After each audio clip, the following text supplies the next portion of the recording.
एक तरफ डूम्सडे की हाइप बढ़ाने के लिए मार्वल एंड गेम को री रिलीज कर रहा है तो दूसरी तरफ एसआरके की किंग को इससे कोई फर्क नहीं पड़ रहा। हॉलीवुड जाकर हमारे यश भाई अपना रंग बदल रहे हैं और लव एंड वॉर के मूड का तो किसी को पता ही नहीं चल रहा। ऐसी और भी ढेर सारी अपडेट्स हैं आज की फ्राइडे स्पेशल टॉक वीडियो 2 में। चैनल पर नए हो तो सब्सक्राइब करो और वीडियो में एंड तक बने रहो। तो शुरू करते हैं एनटीआर नील की ड्रैगन से। प्रशांत नील ने इसे 2024 में अनाउंस किया था, पर रूमर सुनते सुनते 2 साल बीत गए हैं। कभी सुनने मिला कि एनटीआर का फाइनल एक्ट प्रशांत सर को पसंद नहीं आया, तो कभी कहा गया कि एनटीआर को स्क्रिप्ट में चेंजेस चाहिए थे। अब इन रूमर्स में कितनी सच्चाई है ये तो पता नहीं, लेकिन जो सच है वो ये है कि एनटीआर 31 इनिशियली ड्रैगन बोला जा रहा है, वो एक डेट पकड़ चुकी है। हाँ, मतलब इस साल तो नहीं, लेकिन 11 जून 2027 में शायद हमें ये देखने मिल सकती है। लेकिन नील की बात हो रही है तो यश की क्यों ना हो। हमारे रॉकी स्टार यश को अब हॉलीवुड की हवा लग गई है। सिनेमा कॉन में मिले पॉजिटिव रिव्यूज के बाद यश का मानना है कि टॉक्सिक को ग्लोबल लेवल रिलीज मिलना चाहिए, जिसके लिए वो अब और ज्यादा ओटीटी राइड्स और इंटरनेशनल प्रोडक्शन हाउसेस से मीटअप कर रहे हैं। लेकिन इसका लूज पॉइंट हम ऑडियंस को झेलना पड़ेगा। टॉक्सिक फिर से पोस्टपोन हो गई है।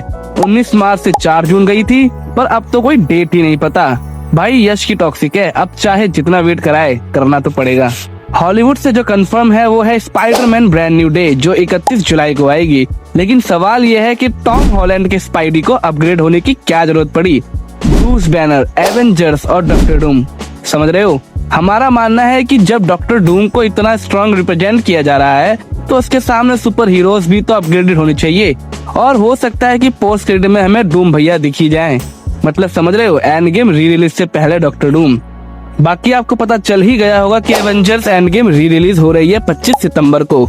लेकिन इसका मतलब ये नहीं कि वही 2019 वाली मूवी होगी।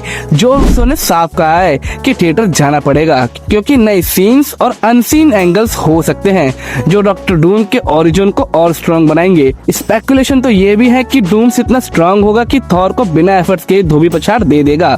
थॉर की बात करें तो किसी ने नोटिस नहीं किया कि लव एंड थंडर सिर्फ एक मूवी नहीं थी, वो मार्वल का एक जरिया था हमें ये बताने का कि थॉर अभी भी लोगों से इमोशनली कनेक्टेड है।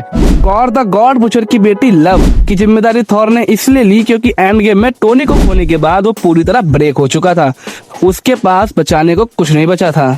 लेकिन क्या हो अगर मैं कहूँ कि टोनी एज डूम तो छोड़ो, एज टोनी स्टार्क ही रिटर्न करने जा रहा है।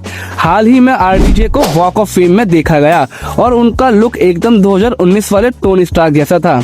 अब सवाल यह है कि अगर वो डॉक्टर डूम बन रहा है तो पुराने लुक में कर क्या रहा है। सिंपल है, या तो एंड गेम री रिलीज के लिए नए सीन शूट करने के लिए ये लुक रीगेन किया गया है, या फिर रूमर्स ये भी है कि डूम्सडे में डॉक्टर डूम से पहले हमें टोनी स्टार्क ही दिखेगा।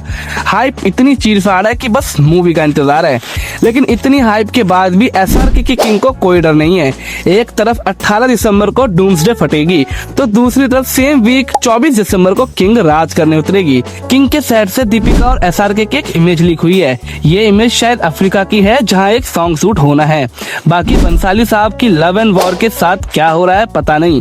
प्रीपोन और पोस्टपोन करते करते मूवी सीधा 21 जनवरी 2027 में फेंक दी है।